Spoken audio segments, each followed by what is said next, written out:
Aula 64. Tratamentos silviculturais aplicados à regeneração natural. Beleza? Tratamentos silviculturais aplicados à regeneração natural. Vamos lá. O que é a regeneração natural? É um processo pelo qual uma área vegetada se recompõe espontaneamente, sem plantio, por meio de sementes oriundas de bancos naturais, no solo ou trazidos pela fauna ou pelo vento, tá bom?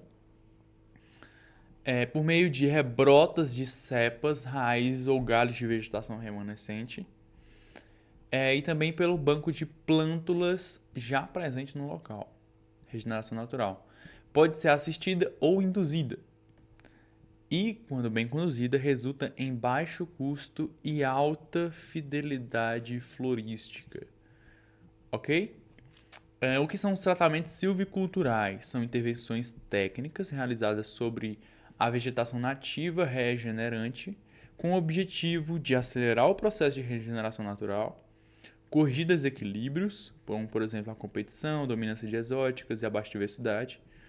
E para mim aqui o maior problema é a dominância das exóticas, né, de plantas exóticas, ou de plantas daninhas, enfim. E também o objetivo de aumentar o sucesso ecológico da restauração propriamente, tratamentos silviculturais. Essas técnicas respeitam os princípios da ecologia florestal, da dinâmica sucessional e da capacidade de resiliência do ecossistema. Principais tratamentos silviculturais na regeneração natural: desbaste seletivo, remove indivíduos mal formados, dominantes ou indesejados, e aí já vai ter um controle de competição por luz e nutrientes.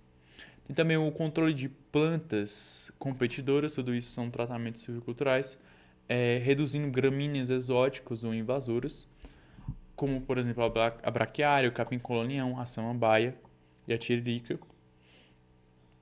Outro tratamento silvicultural: controle de espécies exóticas invasoras, a erradicação e contenção de espécies como pinos e a leucena, né? Tem áreas que ela é invasora e se não for área destinada para pastejo animal, não tem por que ela tá ali. Evita o bloqueio da regeneração nativa, né? Poda de condução, corrige brotações múltiplas ou guia crescimento de mudas, para ser realmente efetivo aquela planta na sua madureza, quando ela amadurecer. Melhora a forma da dominância apical. Abertura de dócil, clareiras, aumenta a entrada de luz para favorecer plântulas em subbosque, daquelas etapas lá de formação da floresta novamente, em áreas com excesso de sombra e baixa regeneração. Enriquecimento de mudas ou sementes que complementa com espécies ausentes ou funcionais, no caso de árvores frugívoras, polinizadoras e fixadoras de nitrogênio. Outra tratamento silvicultural: o isolamento da área com cercado, que vai evitar pisoteio, pastoreio ou ações antrópicas, né? Então, o início da regeneração após retirada da pressão que estava sendo causada, que estava evitando a completa recuperação. Manejo de brotações, resprouting, manter ou suprimir rebrotas de cepas ou tocos, favorecer regeneração arbórea. Adubação verde ou orgânica, melhorar a fertilidade do solo e acelerar a cobertura vegetal. Leguminosas herbáceas ou cobertura morta, tá bom? Adubação verde ou orgânica. Aí realmente melhora muito a fertilidade, é ótimo. Indicadores de viabilidade para o uso de regeneração natural.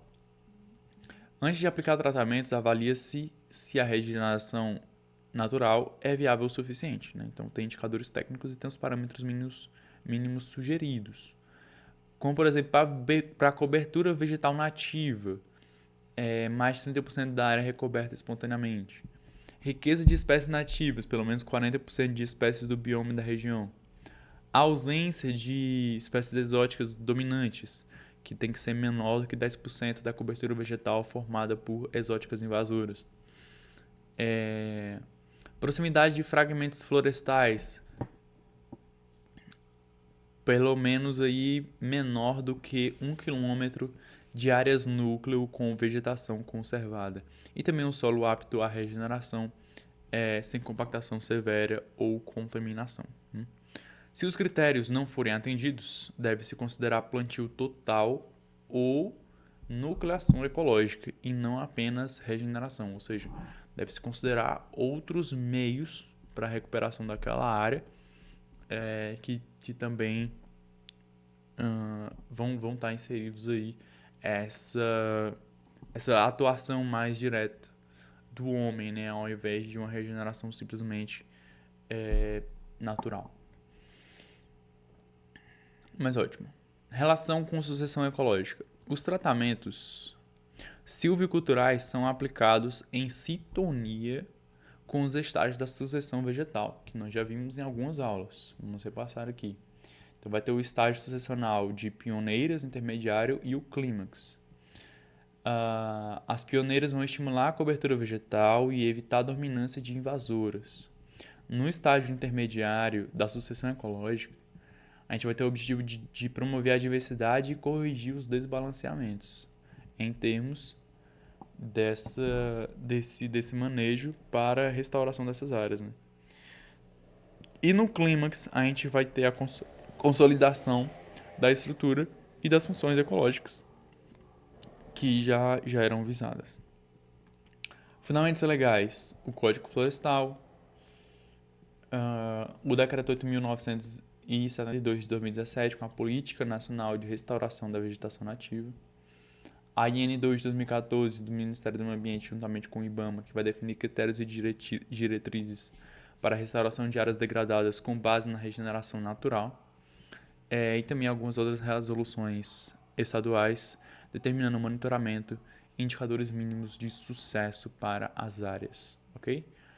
Aplicações periciais, a gente vai ter área de regeneração espontânea, taxas e compensações ambientais, laudos de supressão com obrigação de recomposição, monitoramento de áreas e APPs, confirma cobertura, diversidade e estágio sucessional, e avaliação de passivo ambiental, cálculo de custo e tempo estimado para a recuperação de áreas degradadas com base na regeneração.